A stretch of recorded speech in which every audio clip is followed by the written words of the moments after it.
आज सान्वीचा वाढदिवस. तसे तर खूप आधीपासूनच सान्वीचे चाललेले. कधी 26 नोव्हेंबर येणार, कधी माझा वाढदिवस येणार. कधी 26 नोव्हेंबर येणार, कधी माझा वाढदिवस येणार. माझ्या सर्व फ्रेंड्सना बोलवायचे बरं का. बर्थडे केक आणायचा, रिटर्न गिफ्ट्स आणायचे, बलून्स आणायचे, घर डेकोरेट करायचं, अशी सगळी गडबड-घाई तिची चाललेली. आणि फायनली आज तो दिवस आला. सान्वी आज सकाळी लवकरच उठलेली.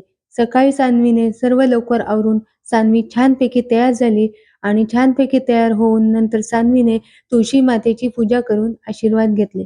त्यानंतर सान्वीने देवांची पूजा करून हळदी-कुंकू वाहून छानपैकी पूजा केली व देवांचे आशीर्वाद घेतले. सान्वी तयार झाल्यावर इतकी गोड दिसत होती. मी आज सकाळीच सान्वीला ओवाळून घेतले.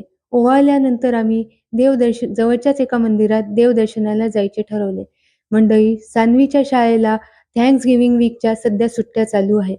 थँक्स गिव्हिंग वीक म्हणजे काय? तर मंडळी, अमेरिकेत दरवर्षी नोव्हेंबर महिन्याच्या चौथ्या गुरुवारी थँक्स गिव्हिंग डे साजरा केला जातो. सर्वांना थँक यू म्हणण्याचा तो दिवस असतो.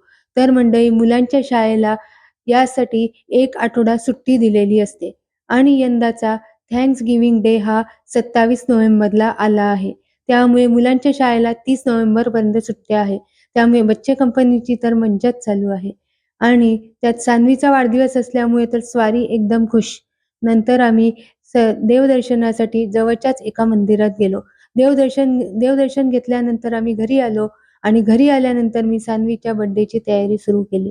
"आई, मला तुला काहीतरी मदत करायची. आई, मला तुला काहीतरी मदत करायची." असे सान्वीचे सारखे चाललेले. नंतर मी आणि सान्वी मिळून रांगोळी काढली. त्यानंतर सान्वीने मला इतर छोट्या-मोठ्या कामात देखील मदत केली बरं का.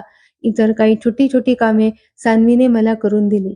त्यानंतर सर्व कामं झाल्यावर सान्वी तयार झाली. सान्वी छान प्रिन्सेसचा ड्रेस घालून तयार झाली होती. छान प्रिन्सेसचा ड्रेस घालून नटून तयार झाल्यानंतर सान्वी तिच्या सर्व फ्रेंड्सची वाट बघत बसली. कधी माझे फ्रेंड्स येणार आणि कधी बर्थडे सेलिब्रेशन सुरू होणार. नंतर तिचे सर्व फ्रेंड्स आले आणि सान्वीने खूप धमाल मस्ती केली आणि नंतर आम्ही सान्वीच्या बर्थडेचं सेलिब्रेशन सुरू केलं.